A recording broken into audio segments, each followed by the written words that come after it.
and welcome to Changing World.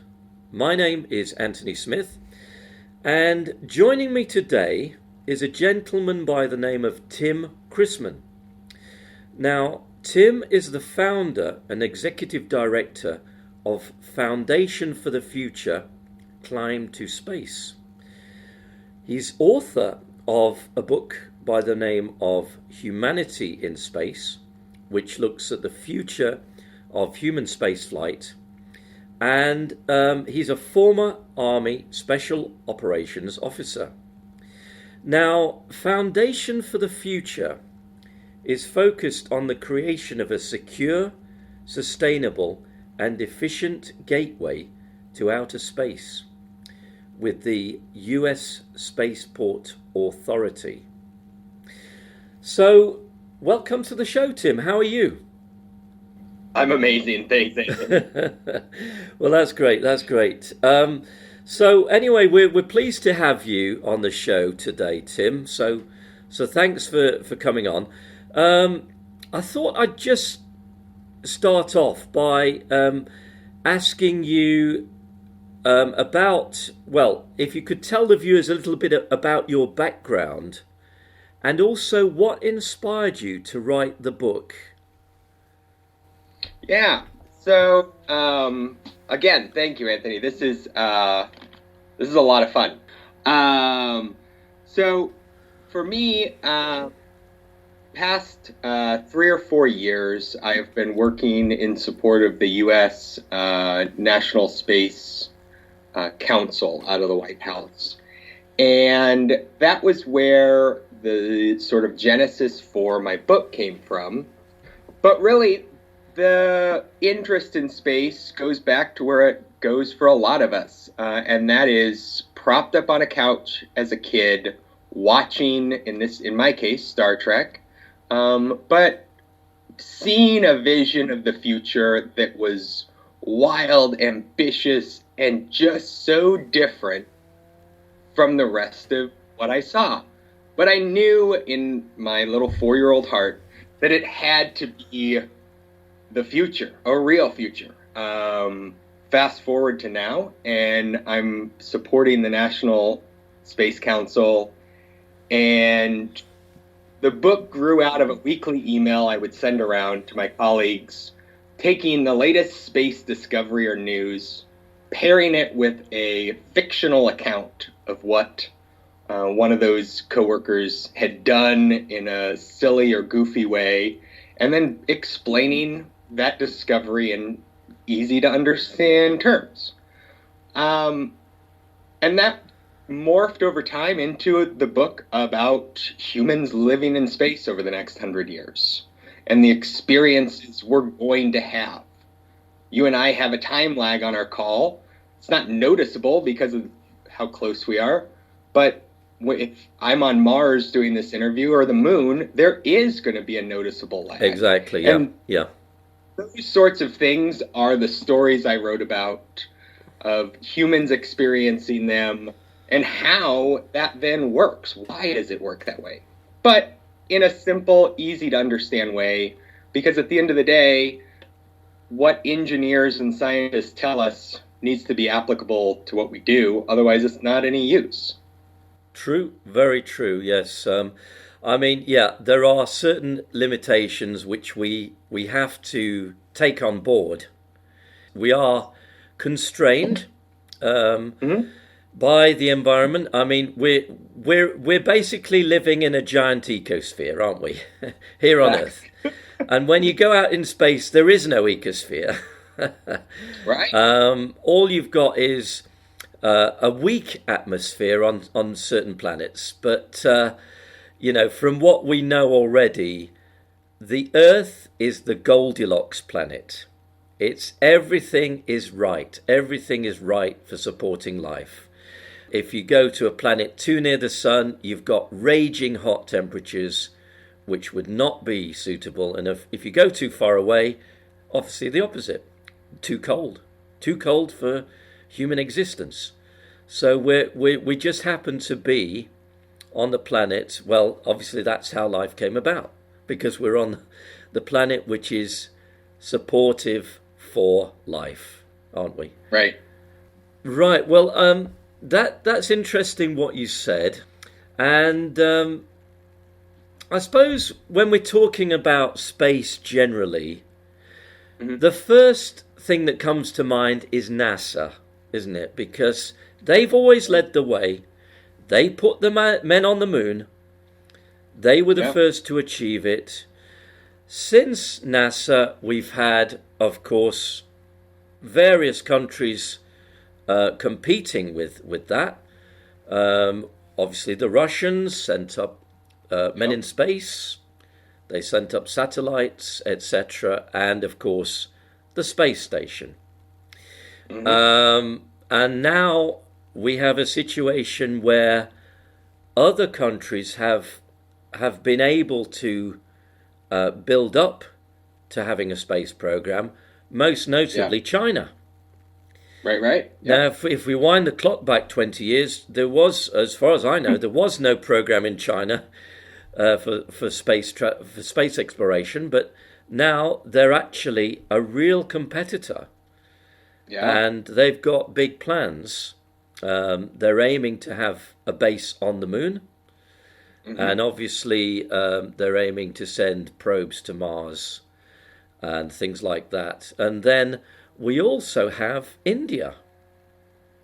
Who, we might have always thought of India as a poorer country, but they've managed to get themselves into a position where they're able to send out satellites. I believe they've sent one to the moon.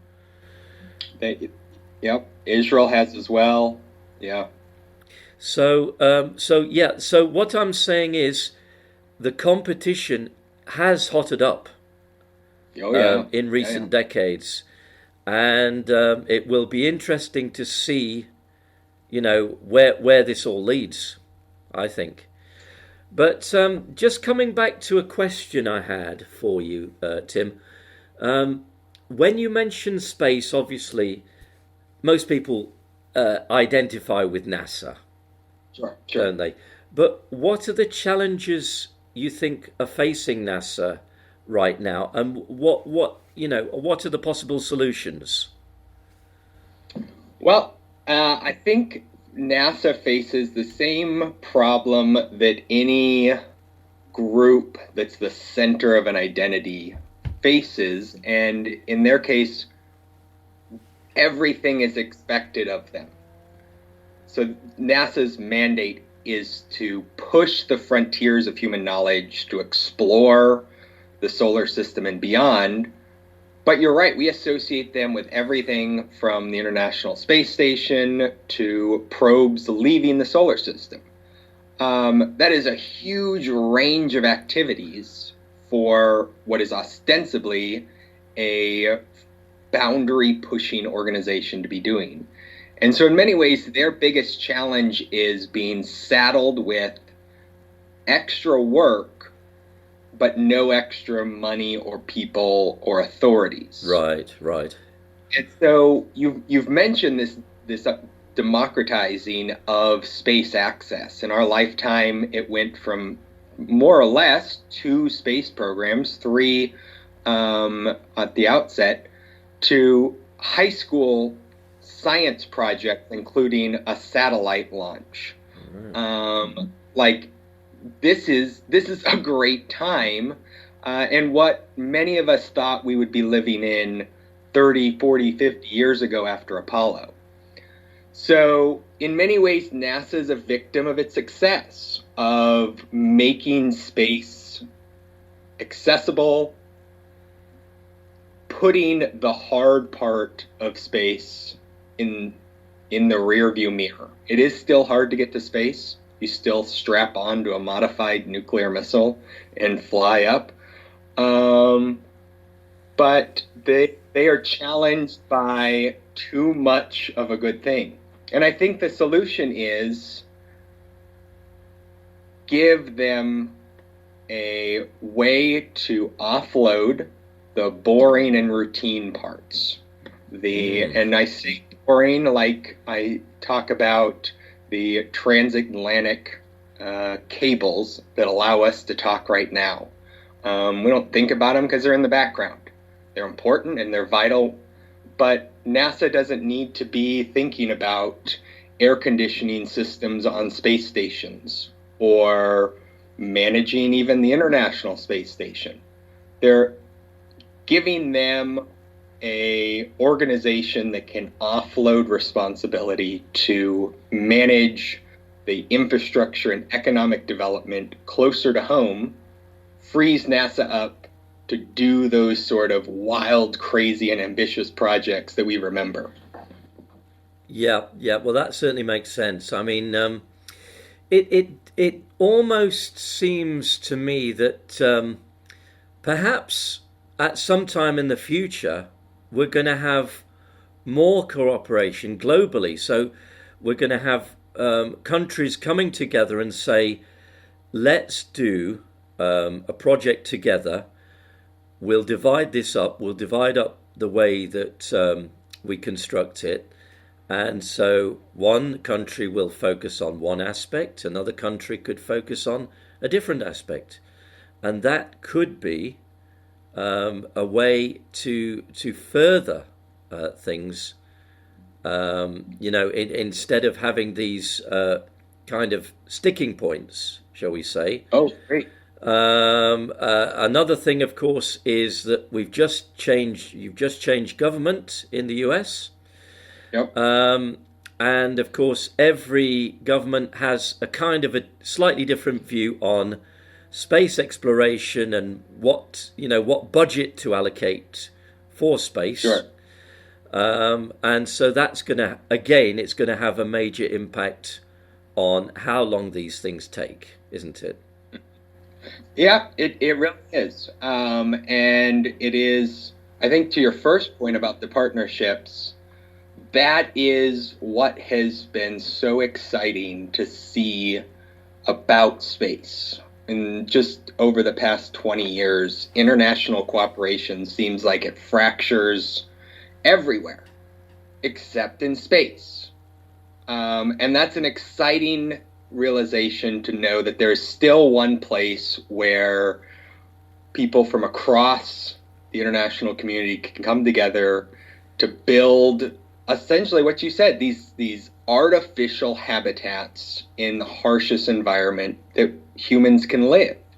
That's an awful big amount of trust to put in what are otherwise considered competitors. And it's so awesome to see, even with the International Space Station, US and Russian individuals living and working next to each other, when in any other domain, those same military officers in many cases would be actively training to fight each other. It's great. Yeah, yeah. It's good for global peace, and it's good for global relations, and it just makes sense, doesn't it? Because every country obviously can have their speciality. They can specialize in one particular aspect of it, and I think that that's one possible way of pushing things forward. But coming back to America, I mean, it's just amazing what has happened now that you've got a lot of independent companies, notably, of course, SpaceX. We have to give them a mention. Which have achieved milestones, haven't they? Absolutely. It's truly incredible. Yeah, yeah. And so I'm trying to follow what's happening. Obviously, there's many things happening. There's many launches going on, and the latest I've heard is that now SpaceX have 100 successful launches. And they've deployed more than 1,000 satellites. Yep. So this is quite significant, considering that I'm not aware how many launches NASA have done independently, but considering that SpaceX has managed to achieve this, I think it is very notable, and it's very significant, and it's exciting. It's very exciting, isn't it? Oh yeah, and I think even more exciting, but less cool, is SpaceX is one of probably only a handful of entities ever that has downlift capability. They bring down weight safely. Oh. That is going to be increasingly important as we want to bring not just people, but manufactured goods, Yeah, raw yeah, material back from space. And right. SpaceX is one of those Yeah, organizations that's pioneering that effort yeah, to yeah. haul goods and services down. Exactly, Tim. That's an important point because obviously, going back in time, we had the Apollo missions and they were great, Yeah, but they were non-recyclable. right. Once that rocket had staged and burnt up in the atmosphere, that was it. It was gone. And then, of course, what did we have? We had the space shuttle. And the whole Yep. point about the space shuttle was that it was reusable. So that was a major step forward in terms of being able to recycle resources. And, that did work, but it's now been decommissioned. So we've Yep. got to look to the future. And the future is that, through SpaceX and probably some other companies as well, we have the possibility of reusable space rockets, And cheap. and much cheaper than what's gone before. Yeah. No, I mean, Virgin just did their final test of their Spaceship Two. Right. Blue Origin is finalizing their reusable craft. It's a good time to be in the reusable launch business, and it's exciting because, as you said, the space shuttle, it was meant to be reusable, but most of it wasn't. The boosters that got it up there, those were dumped. And now we're seeing even those sorts of boost phase systems being brought back, refilled, reused, Really. and Yeah. and seeing that just Yeah. drop the bottom out of Yeah. launch costs. Well, that's a great step forward because obviously one of the main concerns about space exploration is the cost, isn't it? And it Yep. always has been from the very Yep. beginning. It was, the cost of it. So obviously, going back in time, Kennedy, JFK made that really important speech, which got the ball rolling. And through that, it kind of gave the momentum to get those men on the moon, which was a Right. fantastic achievement. And then, of course, politically, it became an issue. Why do we need any more space missions? We've gone to the moon. We've seen it. America was the first country to put men on the moon. It's been done, and now it's put to bed. So it was put to bed for decades, Yep. effectively. Exactly. Yeah. And now it's been reawakened. And I think, the reawakening was only a matter of time, Oh, for sure. wasn't it? It was only a matter of time. And obviously, given that new technologies are now available and more efficient ways of doing things as well are available, then it becomes more and more viable. And as you say, if we can get a rocket up there and then bring it back almost intact, then you've got something which is for the most part reusable, and that's going to be a major cost saving going into the future, isn't it? Oh, for sure. Oh, yeah. No, it is going to be the difference between rich countries being the only players and our kids going on day trips. Right. Because again, this is a kind of new kind of a marketing as well to to be able to say that the average person, the average man on the street, may be able to go into space at some time in the future. How long that time scale is, we don't know exactly, let's be honest. But it's kind of an exciting possibility. I mean, you know, looking back in time, there was a time when there were no airplanes. Right. And then, of course, the Wright brothers came along and did their flight and proved that it was possible. Because before that time, probably most people would have said, this is impossible, man cannot fly. And yet, and yet they were able to develop something with their limited technology at the time, the limited knowledge. They were able to develop something which worked and which proved that man could fly. Yep. And so these are kind of major milestones in history. And of course, the next major milestone will be, well, one of them will be, having just an average person, not a trained astronaut, just an average man, go up in space and be able to see the beauty of space and then come back down to Earth. Yeah, and I think your example of airplanes is perfect, because just 20 years after the Wright brothers flew, an airline ticket averaged half the price of a car.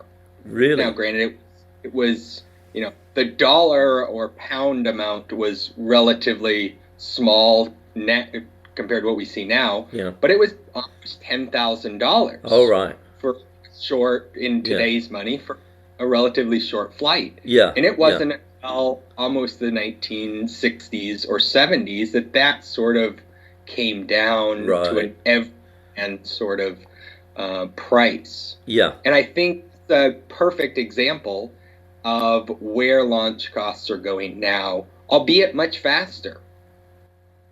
Yeah. Well, it's happened with so many things. I mean, a simple example is of course the computer, your PC, because I mean, I remember when I was at school, going back a bit, but I knew of one person in the class who had a computer. Because his father bought it for him, not because he bought it. He couldn't afford it, but I knew of one person in my class of about 30 who had a computer, and that was, back in around 1980. And then, of course, we had more and more computers, and they became cheaper and cheaper. Yep. And now, you can pick up a second-hand computer for peanuts, can't you? So exactly. So this is the way certain things have gone, in terms of mass production, getting the costs of it down, and working out, the most efficient way to market and to produce the end product, I think is what we're looking at. So. I mean, it's all very interesting. We're kind of on the verge of moving, of moving forward with all these projects, and it's going to. I think it's going to be big news sooner or later. It's going to be headline news. Yep, this is going to be a good decade for space in general. Yeah, I'm certainly with you on that. Now, let's come on to some other topics here, which I've made a note of, Tim, because I'd like to put this to you right now. Is that with the problems that we have facing us globally at the moment, such as the pandemic and the possibility of a deep recession, would you say this is really a good time to be investing in space exploration? There's the short version and the long version to my answer. The short version is yes, it is a good time to be investing in space at large. And I say that because both for the sort of clinical and logical reasons, but also the sort of emotional and invigorating reasons. And so on the logical side, you have the economics of investing in space, specifically space infrastructure. Right now, as you mentioned, the recession is in full force across many countries in the world, and governments are trying to figure out how can they get people back to work. Our proposal, among other things, is put them to work building the sort of capital infrastructure we need for a sustainable space economy. Not just one that's exploring the outer reaches, but one that gets people working and living in space in a sustainable way, much like the early infrastructure programs around the developing world hundreds of years ago, where roads and rails went in, where communication lines were laid. Those sorts of basic improvements in the terrain enabled entrepreneurs and settlers to go make their lives and fortunes and build vibrant communities.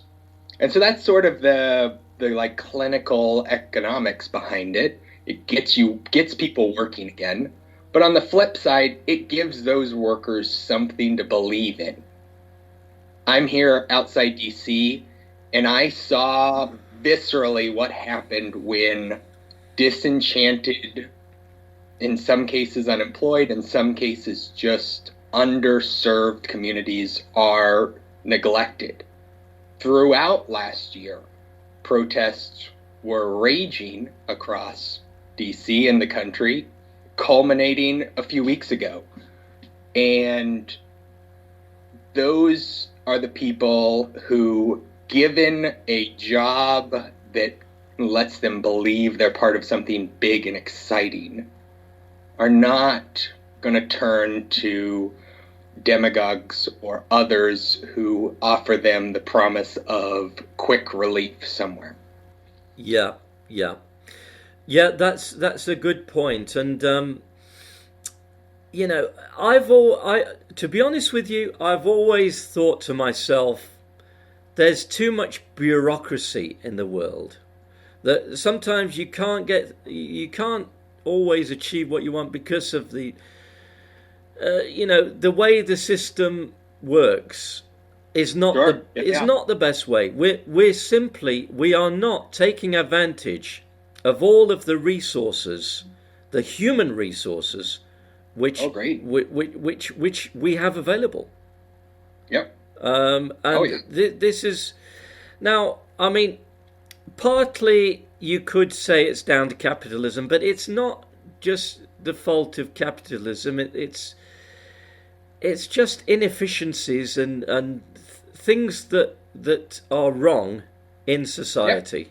Yep. I think, and the exciting thing is that this space exploration could eventually become so huge that people can't ignore it. Mm-hmm. Oh yeah. Because I personally, I'm really excited to see what happens when they go to Mars. Oh yeah. I mean, I've read various books, and various people have hypothesized that there was life on Mars, or that there could be evidence. There could even be artifacts on Mars. Sure.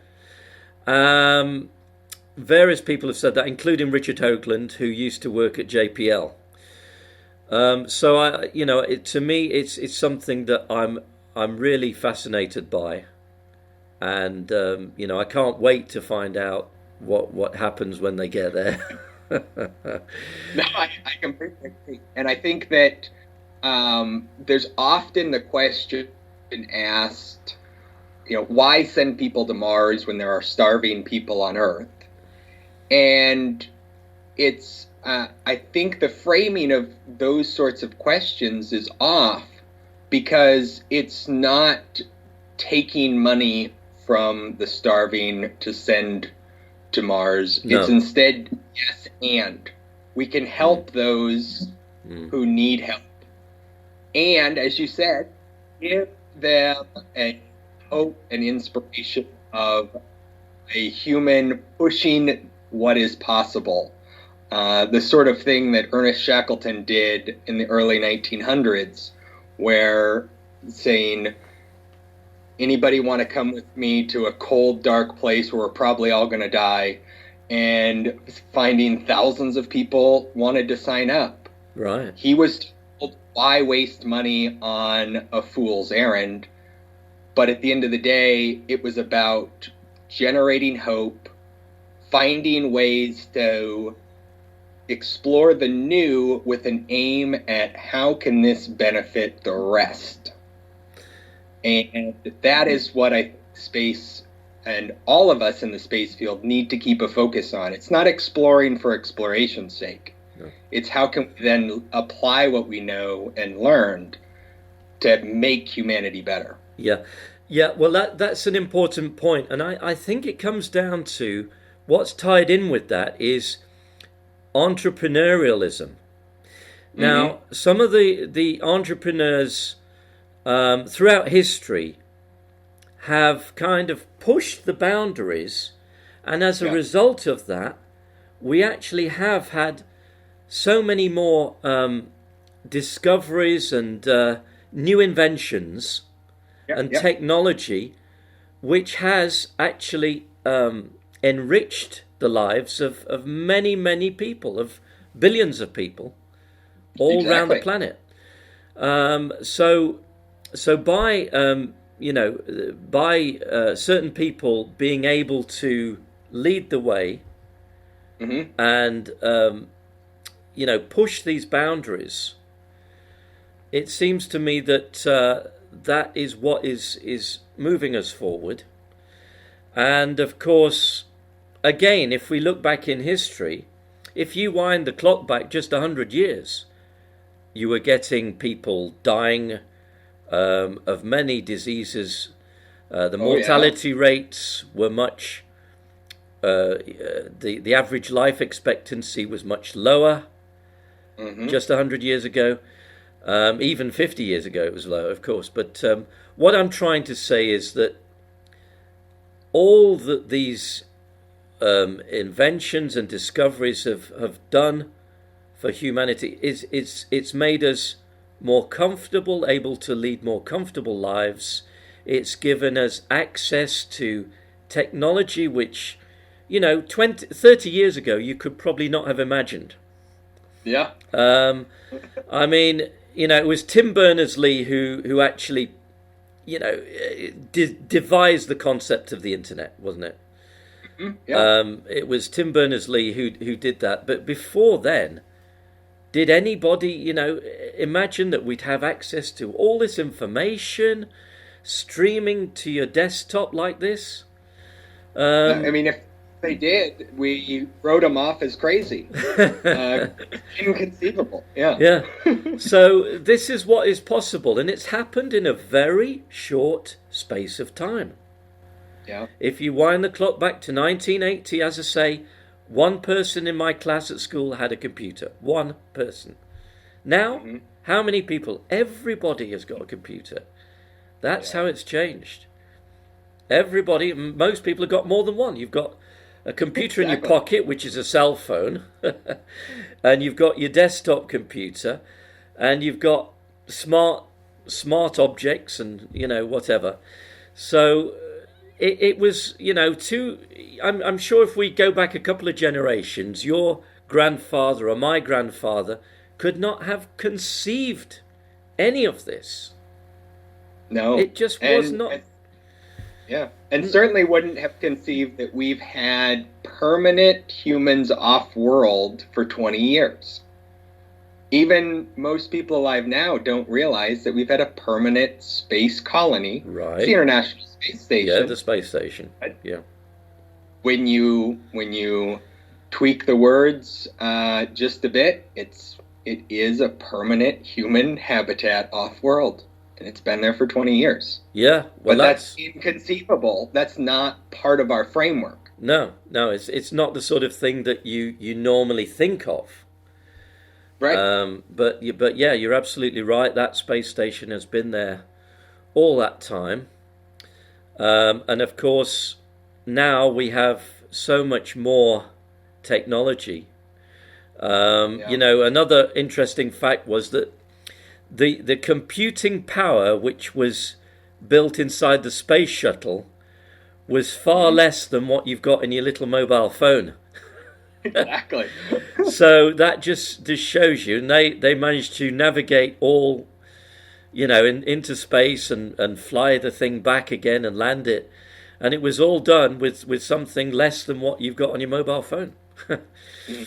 So this is the way things have gone, and of course the future is quantum computers, which are going to be Yeah. even faster and even more powerful by a huge magnitude of anything that we've got now. Right.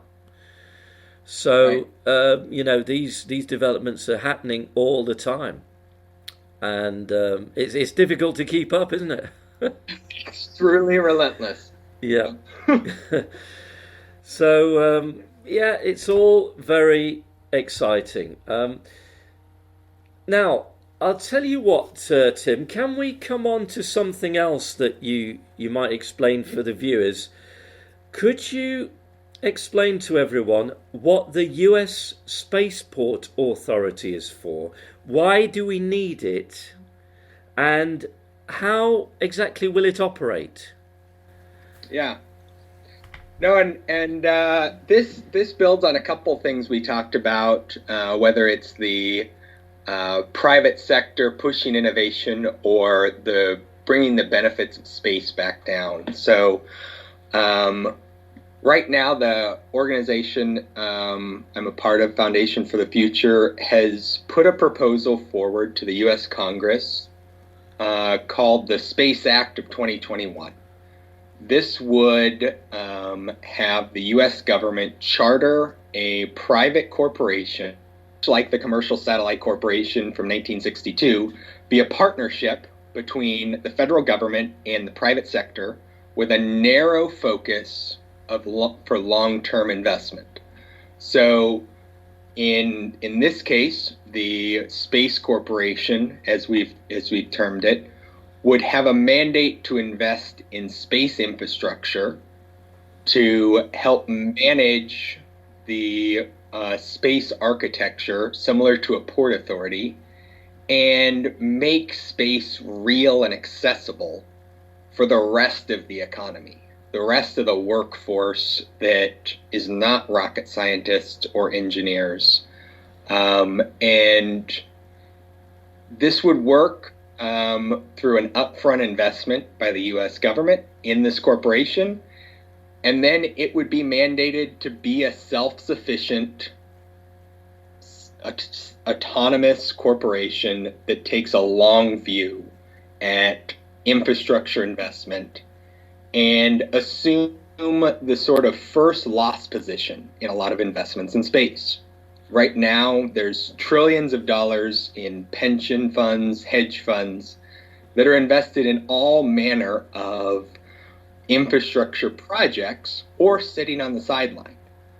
They do that because for those entities, they need a relatively low risk investment to be able to guarantee a return for those pensioners or whoever their customer may be. And space just feels too risky. And I say feel because there isn't a lot of data. People aren't there. No. And so there is a role here for government to come in, assume the riskiest investment position, but not assume even a majority stake in the investment, and partner with these organizations and financiers to truly bridge the gap between now and this science fiction future that we've been hearing about for decades, and build a framework and architecture for people to show up, live, work, and innovate in space. And many of these technologies exist already, whether it's habitation or access, We know how to do it. It's just a matter of now building it or training the people to operate it. So that's the short version of what we're pushing in the proposal that we have to the U.S. Congress. Right. Well, obviously, it's a major step, and well, there's so many possibilities there, isn't there? There's so many possibilities. No, and the idea is to have an organization that can sit between NASA and Space Force. I'm a former Army officer, and I know given enough time, the military's going to treat everything like it's a nail. And it's not bad, it's just what they do. If you want something built, you don't send in the Army. On the flip side, NASA's supposed to be pushing the envelope, going beyond what we know is feasible and realistic. And so asking them to maintain a space hotel is not useful. It's a drag on their budget and manpower. So instead, we need that entity that can bridge the military and civil and really make space useful, accessible, and ultimately a real place and not just some crazy other. Yeah, well, this is it.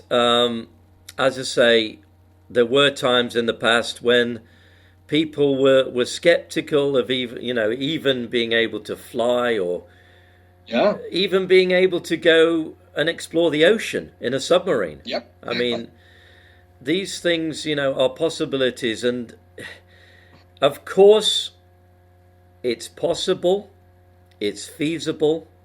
It's just a question of application. Yeah.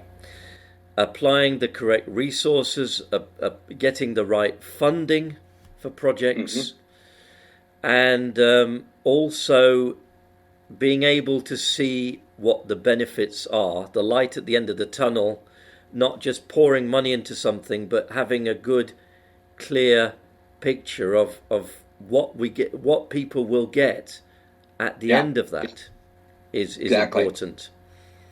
But obviously there are certain projects which I think will appeal to many people. For example, being able to put a base on Mars would be a huge step.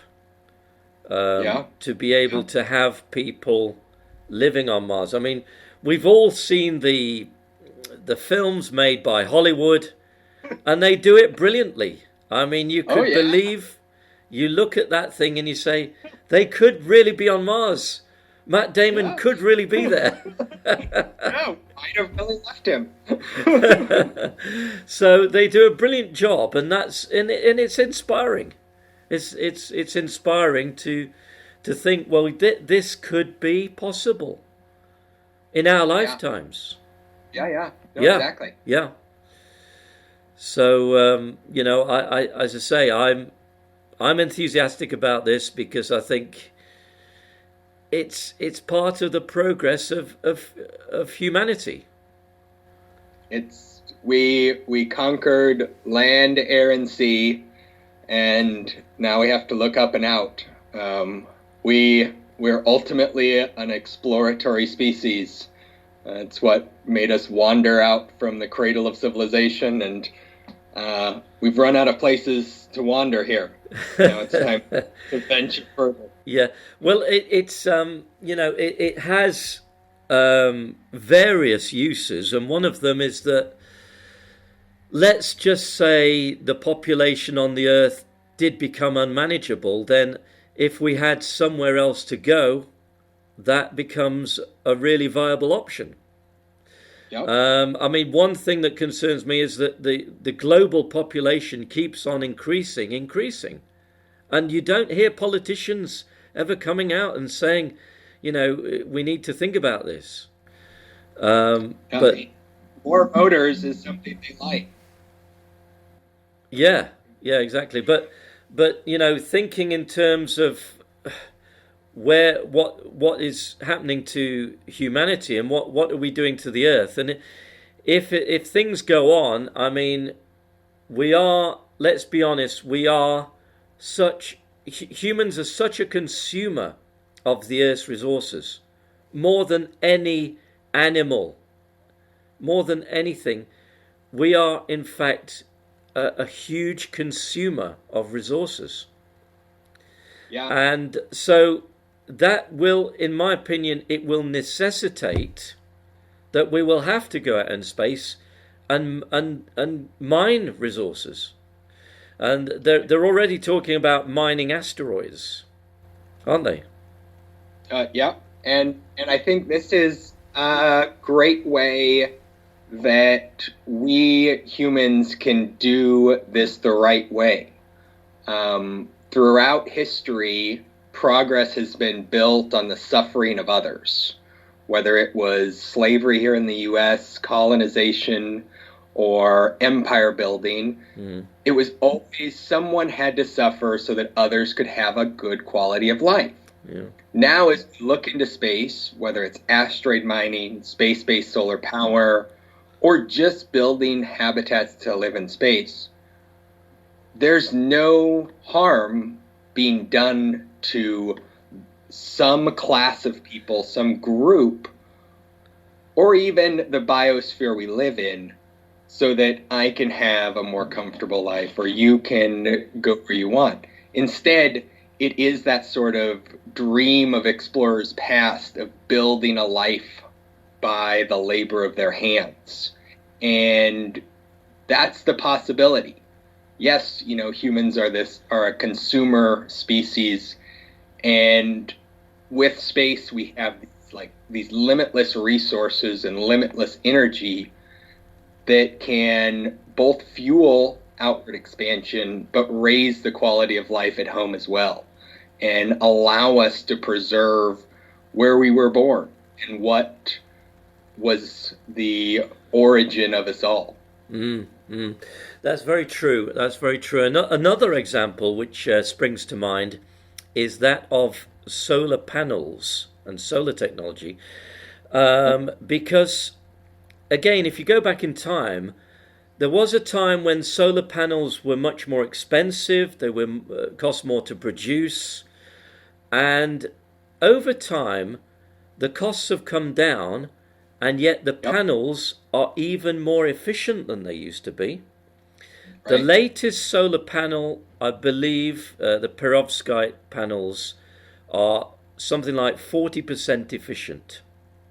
Mm-hmm. And so what this means is that there's going to be a more accessible availability of solar power for the average person. So it's going to become more affordable. And even in the third world countries, it may be an option, because if it becomes more affordable, there may come a time when it will be adopted on a mass scale by many countries who can see that this is worth investing in, and that in the long run it's going to be better, it's going to be cheaper, and it may even, it will be less polluting as well. So there are many benefits. And this is the thing that entrepreneurism actually pushes these boundaries and can create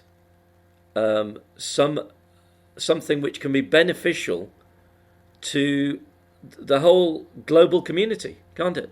Oh, yeah, exactly. And I mean, the efficiency, size, weight of these solar panels is only going down. And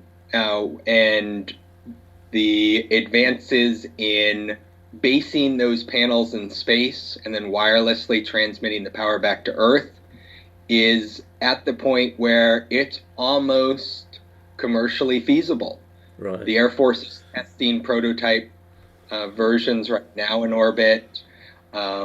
California has signed a contract with a company to actually buy space-based solar power from them within the next 5 to 10 years. And so not only are ground-based solar systems becoming more distributed, but now we're nearing the point when we can essentially have instant on, anytime access solar power with the same sort of receiver size that you would have for satellite TV. And that's fantastic for disaster recovery for the third world, or just getting rid of all of these cables that run all over the place and go out every time there's a windstorm. Yeah. So. Yeah. Well, it's another example of the way that things can improve, and some of these discoveries could be by accident, but I would have thought myself, just applying a bit of common sense, is that when we do go into space more often, more discoveries will be made. It's just it's common sense, really, isn't it? That we're going to have more discoveries. Yeah, no, it's just like when humans first started or going into the Arctic more, or in deserts more. These are just harsh terrains breed innovation from people who want a solution and want a better life. They don't go in there thinking, I'm going to come up with a great idea that will help everyone. They go in there and realize they want to make their life a little bit easier, and then they do, and find out that everyone else could benefit from that. And next thing we know, we have better coats, we have better cooling systems, and when we go into space, we'll have better solar power systems, we'll have better heating and air conditioning systems, we'll have more efficient medical development technology. The spectrum of things that can be improved when we go into an environment as harsh as space doesn't have a limit, because those entrepreneurial people are going to be trying to make their lives a little better, and that's going to help the rest of us. It certainly is. It certainly is. I mean, there have been many advances which, even from space exploration so far, has again pushed those boundaries and given us certain inventions which weren't there before. So we know that this has happened, and it's just going to be immense. The change, the possibilities. I think what it comes down to is, for the average person, it may just come down to having more choice in life. And that's a good thing. As far as I'm concerned, the more choice you have, the better. Exactly. Yep. So, I mean, there was a time when the only way to access information was a book or a newspaper. And nowadays we've got everything at our fingertips. It's given us so much more choice in what we can search for, what we can learn, and it's also made it much, much easier. Because I mean, in the old days, I don't know about yourself, but when I was growing up, we always used to go in the library. We had to walk down to our local library and get a book off the shelf, and then borrow that book for a couple of weeks and then return it to the library. But not many people do that. No. Not now. But that's how it used to be. And of course, the millennials growing up now will probably not relate to that, will they? No. That makes me so happy. That the generations coming after us don't ever have to wonder if knowledge is available. Yeah. They can just find out. Yeah. And that's exciting. It's a big change. I mean, obviously, to be able to relate to how things used to be in the old days, when I was a kid, growing up, there was none of that. So, and then, of course, another thing which opened up people's minds was all these amazing special effects which were in Hollywood. And you had the George Lucas films, that was way ahead of its time, wasn't it? I mean, Oh yeah. You know, back in that was back in the 70s, the late 70s. You had all the your Star Wars, the Empire Strikes Back, and all that. That was, to me, that was way ahead of its time. Oh yeah. No, And agreed. It was. people were mind boggled by that because they'd never seen anything. Well, you had Star Trek. Okay, you had Star Trek. Sure. That was arguably the you know the milestone, the forerunner of Sure. everything else. But you know, then the effects got better and better, and it became so real. Yeah. You know, it became so much more real than the primitive effects, where you could almost see that it was something had an outline round it. It wasn't. It wasn't. You know, you could see that it was a bit of trickery. Right. But Right. nowadays you can't tell. You No. really can't. It's amazing the technology, and it's all to do with computers. It's all done, uh, you know, digitally processed images, Right. Right. Yeah. frame by No, frame. it's incredible. That's how it's done. So listen, Tim. I've got another question for you here, which Yep. is probably, you know, along the lines of what we've just been talking about. Really, is what are your predictions for the future of space travel, and what events do you think we're going to witness in our lifetimes? Now, I'm in my 50s. I don't know about you, but I'm talking, let's say the next 2 or 3 decades, Yeah. going into the mid part of the century. What do you think? Can you speculate about this, and can you give us some, you know, some insights into what you think is going to be possible and what's going to happen? Yeah. No. No. And I think going much beyond 20 years from now, either is going to sound too science fictiony, or it's not going to be grounded in reality. But I do think by the end of this decade, there will be tens, if not hundreds, of people who are regularly staying in space.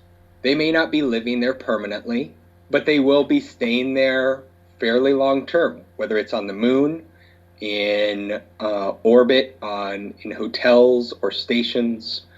We're going to start to see on-orbit manufacturing facilities really start to bloom by the end of this decade. And from there, that enables larger and larger living arrangements, ships to be made. And so by around 2040, it's now fairly feasible to see thousands of people living and working in places like the moon, Mars, in orbit, or between them. It's not unreasonable to see something that Buzz Aldrin first talked about decades ago called the Aldrin Cycler, essentially a cruise line that ran between here and Mars, where it was just two ships, really two hotels, that were put into an orbit that were offset and constantly orbited between here and Mars. And every, I think, 9 months, one of them would come close to Earth, the other would come close to Mars. They would drop off passengers at each, pick up the ones returning, and come back. Right. And it was just a cruise to Mars, essentially. It was a lot of fun. But those are the sorts of things that we can expect to start seeing soon. People building new and exciting places to live and work, and, you know, less exciting things like a McDonald's. We'll probably see one of those in space in the next 20 years. We'll probably see a Starbucks there too. Yeah. Well, you know, I know it's a joke, but the thing is, of course, another thing that drives everything forward is commerce. Yep. And the big companies, once they see the opportunity, they're bound to get on board. Just, you know, it's bound to happen.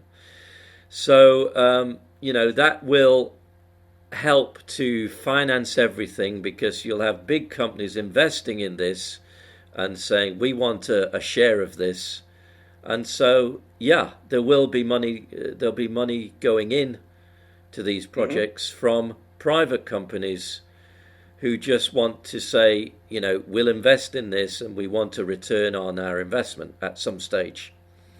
Right. Yeah. And just like small towns around the world right now, once they get to be a certain size, you start to see these international, whether they're restaurants or stores, start to come in because there's enough people with enough money to support that ecosystem, and then things continue to grow from there. That's right. Yeah. That's right. Yeah.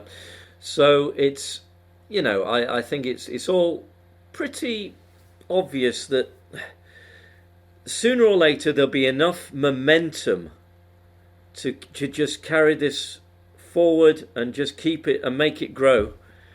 Yeah. I mean, it's only a matter of time, as far as I'm concerned. I mean, it's just a matter of time until these things become reality. Yeah. Isn't it? They're wild, crazy, and impossible now, and as soon as they happen, we will hear that, they were inevitable. And the way it is. Yeah, it's that's how it is. As I say, I'm sure that this is going to be headline news one day. That well, of course, the thing that we're looking for is the first man to set foot on Mars. Yep. I think that will be a major headline, and then of course things will, gradually increase from there. You get more people going. You'll get a base set up on Mars, and you'll get, as you say, maybe a kind of a hotel floating in space. These are all possibilities, but they're going to require a lot of work.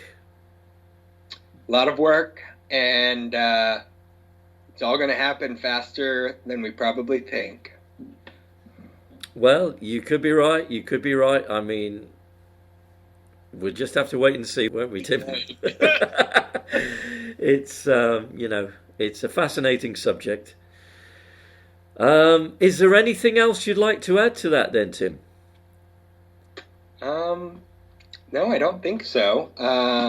This was a great conversation. Thanks for having me on. No, it's a pleasure. If people want to find out more about the foundation, what we're doing, you can find us at f4f.space, and you can find out about our proposals, what we're doing, the ongoing web series we host, and this is a lot of fun, Anthony.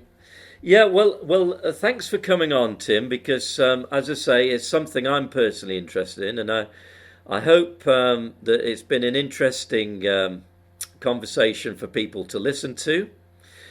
So I'd like to say, Tim Chrisman, thank you very much for being present, and thank you for sharing some of your knowledge with us. And we wish you every success with your project.